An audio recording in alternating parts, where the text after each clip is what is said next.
The story begins in Japan, where a news report predicts a meteor shower will light up the sky. However, people on the street are still glued to their phones, as indifferent as the way your crush ignores your texts. This coincidence with reality is totally intentional. Next is the male lead, a guy who became a simp lord before even getting a name. He is chatting with his girlfriend Mo while wearing a dog costume. Impatient to meet his dream girl, he charges across the street, ignoring the red light like a Thor, breaking barriers the moment she says she's in the building opposite. As soon as she sees him, Mo pulls out her phone to record, demanding he spin 3 times like a puppy, and he actually does it, even barking with passion. While squatting in the middle of the road to finish his performance, he is hit by a distracted driver who drags him a long way across the asphalt. It doesn't stop there. As he struggles to get up, he sees a meteor flying straight at his face. At this point, he just spirals into depression, only managing a satisfied smile and some final words before the whole neighborhood is deleted. A very reputable start for this anime. After that explosion, the male lead, now a beastman, wakes up in a strange dimension with a group of others. While he's dazed, a dapper middle-aged guy approaches and asks, "How many times has this been for you, kid?" Our guy is like, "Wait, this actually counts as a time." The uncle flexes slightly that although his appearance looks a bit low tier, this is already his second reincarnation. Just then, a bell rings, and the uncle announces it's his turn before pulling out a rocket attached to his back and launching up a tube.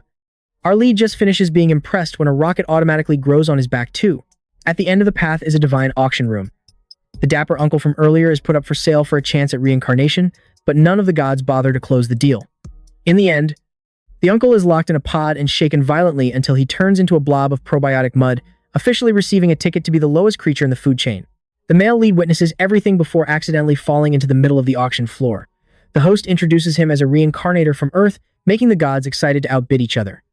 But as soon as they scan and see his soul is abnormal, the gods shout in unison, "You, gross," and immediately hit the button to drop him into the trash pit.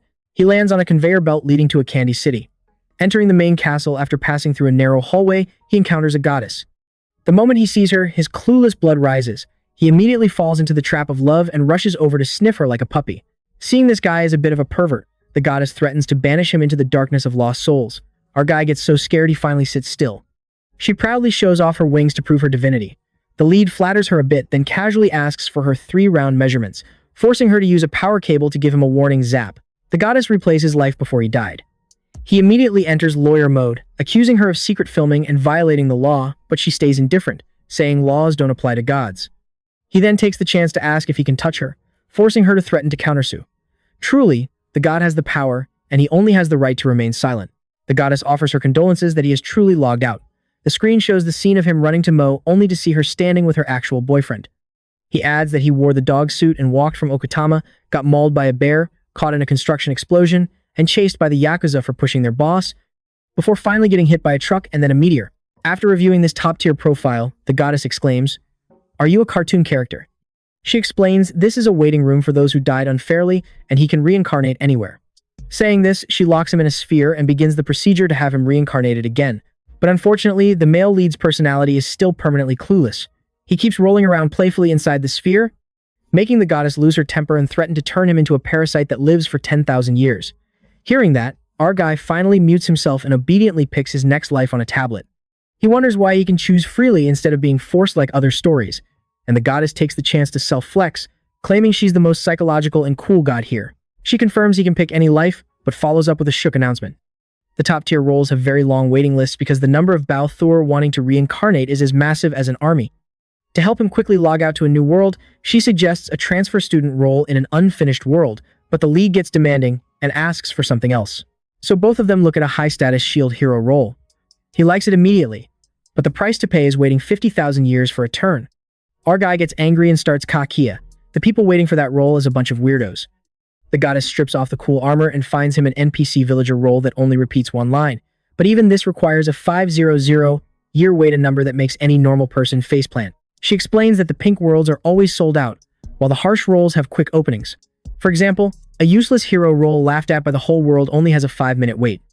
The lead asks about a Demon King role but gets hit with a reality check, a 27,000-year wait because this role is also very hot.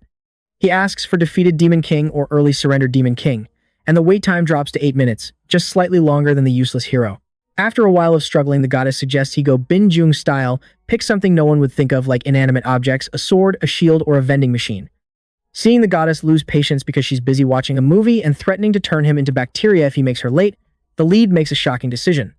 He picks a world with a super strong hero who has a huge female fan base, but doesn't want to be human. He wants to be that hero's rib bone to be caressed by beauties non-stop. Despite finding the request disgusting and shallow, the goddess still complies. The door of reincarnation opens, and she tells him to walk carefully, making him tear up at the rare kindness.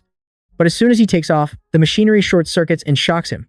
The goddess calmly says, "That's why I told you to be careful." After the rocket launch, the lead turns into a bone and lands in the new world. However, not long after, this burden shows up back here. He admits the adventure was great, but the ending wasn't as fulfilling as imagined, despite having many beauties. The goddess doesn't bother to listen and plugs the power cord into him to replay the whole being a bone process. It's an epic world of fire and smoke where the hero is out slaying demons.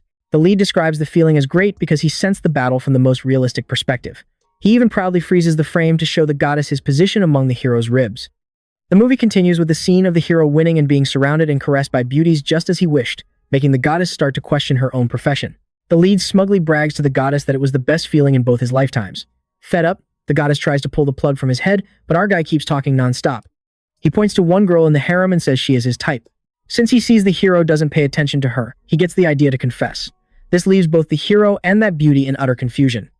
Not knowing where the voice is coming from, the hero starts punching himself until he hears a tiny moan. Ignoring everything, the lead introduces himself as right, rib number 11. Hearing this, the hero gets equally aggressive and manually rips that bone out. The problem is, the lead was actually rib number 10. The story takes an unbelievable turn when the rib bone thrown on the ground turns into a new human, calling himself Rib Hero 11. The goddess is speechless at this point, comparing the story to a failed parody of Adam and Eve. The lead now will call him Pepito since he has no name, tells how everything escalated into a civil war between the original hero and the Rib Hero. The goddess thinks the original hero will win easily because he's cracked, but Pepito says, since he's the guy's bone, he's just as strong. The battle drags on with no one backing down. Finally, the victory belongs to the rib because it has an extra piece of bone. The original hero kicks the bucket, leaving behind a bunch of other ribs. Pepito intends to merge with his brothers, but they call him an idiot because there can only be one hero. So Pepito goes back to being a rib just like at the start of reincarnation. That battle was so terrible it almost destroyed the planet. Rib Hero 11 even created an army from his own bones, making the plot drag on forever. In the middle of that mess, Pepito lies still and enjoys himself until he's picked up by a beast-eared beauty as a toy. For him, those were heavenly days, until a gardening girl accidentally picked him up and crushed him into fertilizer. So he logged out once again. Pepito regrets that the gardener didn't know he was a hero bone, which is why he's back here demanding more caressing. The goddess says if she touches him, he'll just turn to ash. Pepito hears that and feels excited, because turning to ash for fertilizer is fine too. She actually does it, crushing him, and then remembers she isn't growing any plants, so she has to resurrect him. After this experience, Pepito learns the lesson that dying fast doesn't hurt, so next time he asks the goddess to torture him slowly for the pleasure. He even feels good because his old wounds disappeared after resurrection. Before leaving, Pepito gives the goddess a gift. It's Rib Hero 11 with perfect curves to massage her back. The goddess is disgusted and orders it thrown away immediately. Since he hasn't moved on, he has to reincarnate again.